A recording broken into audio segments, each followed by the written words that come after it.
An interesting question came up the other day.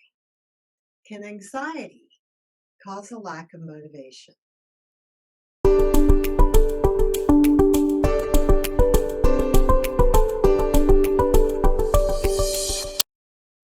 Well, let's face it, it's not as if we've had a lack of anxiety.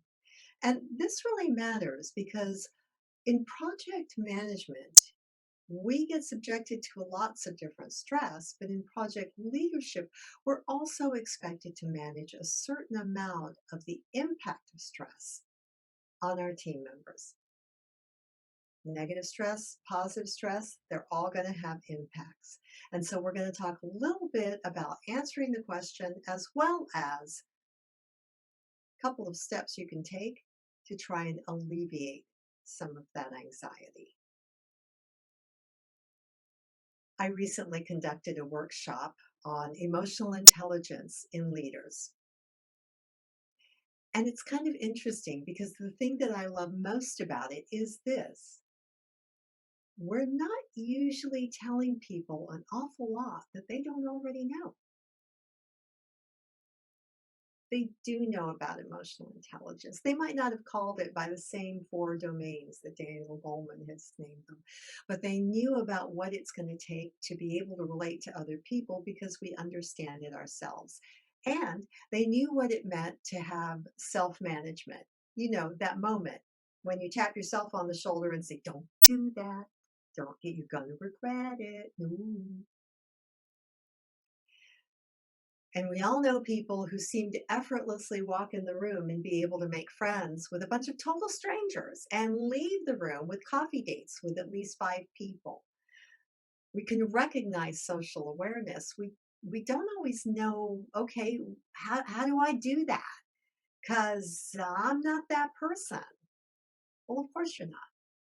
And one of the things you want to do is make sure that you stay who you are supposed to be.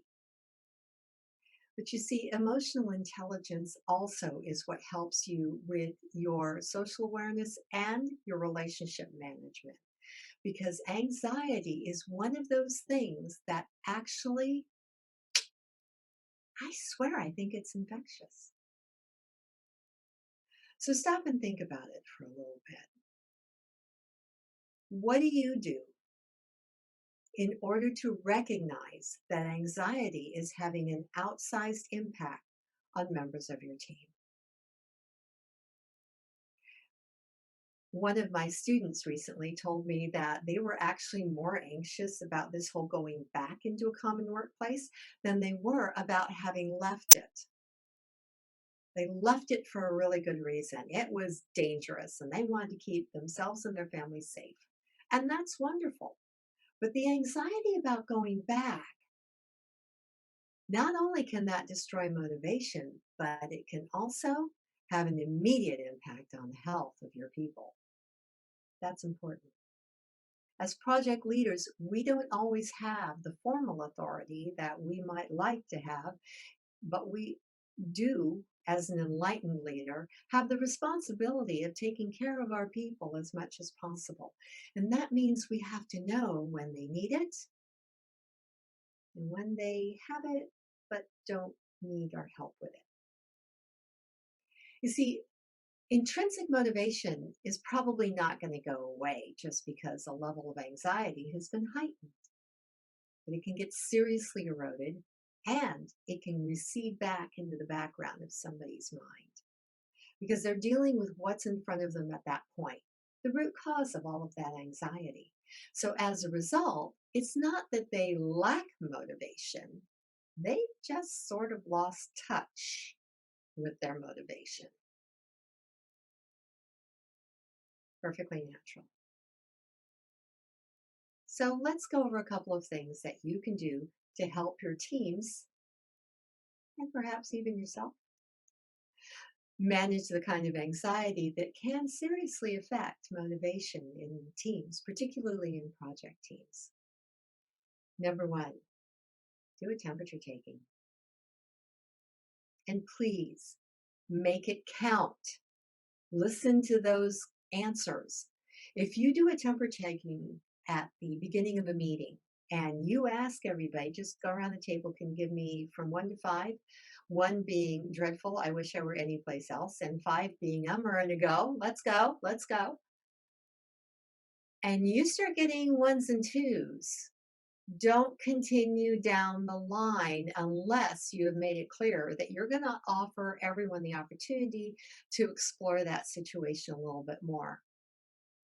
You are not going to be able to do anything about anxiety that you can't spot or they can't articulate.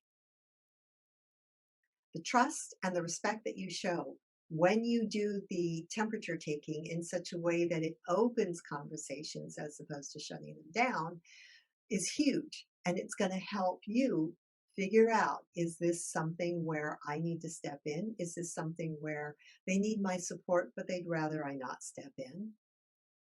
Is this something where that indicates to me that my team member is going into crisis mode? Now, as a human being, we understand that's not good. As a leader, as a human being, we understand that's not good. As a leader, we also understand that we have a certain amount of responsibility for taking care of it. So, step 1, do a temperature taking that counts. Don't make it a pro forma thing.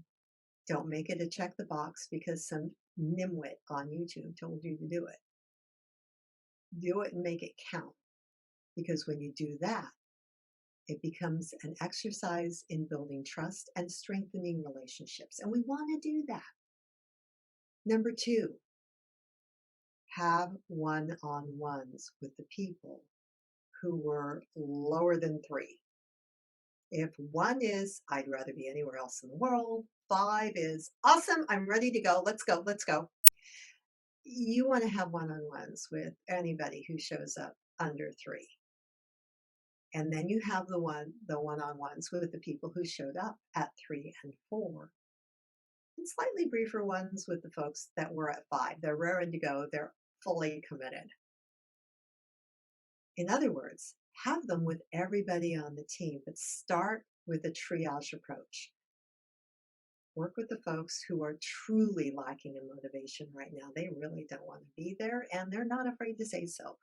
Now, 2 things about not being afraid to say so. 1, it could indicate a real serious issue with motivation and engagement. And 2, it can also indicate a very high level of trust in you, that they're willing to tell you that up front, even knowing that it could cost you a little bit of grief, a little bit of agita, because they're willing to share that with you and say, okay, now what do we do? So it's very important that you do something with that. So 1, find out what the temperature is for everybody. 2, take it seriously and do something about it. Schedule conversations with people in order of, just like triage, how bad is it? 3, once you've got everybody to a slightly more even level, be transparent about what kind of impact this has probably had on the project, on the team dynamics, on the schedule potentially, and potentially even the budget. Be transparent about that because people want to know the truth. They are owed the truth. And in a respectful manner, you owe it not just to them, but also to yourself. Sometimes the work of leadership includes things that just aren't easy. But an enlightened leader, someone who considers themselves part of the team, not apart from the team, will understand the importance of making sure that these kinds of things are addressed. It is part of your role as a leader. You're a project manager and you're a project leader. Sometimes the one role is going to have to take a significant amount of your bandwidth. Doesn't mean you get to ignore the other role, though. So anything that affects the technical aspects of the project, like the schedule or the budget or the technical specs or the quality assurance testing cycle, you need to address what that impact was where it came from, and what you as a leader are doing in support of the project management for the project. You know, every single one of our videos is focused on providing not just a different context, a project specific context about a particular topic, but we also want to focus on making sure that we hand you a couple of things that you can do immediately. In this case, can anxiety cause lack of motivation? Absolutely.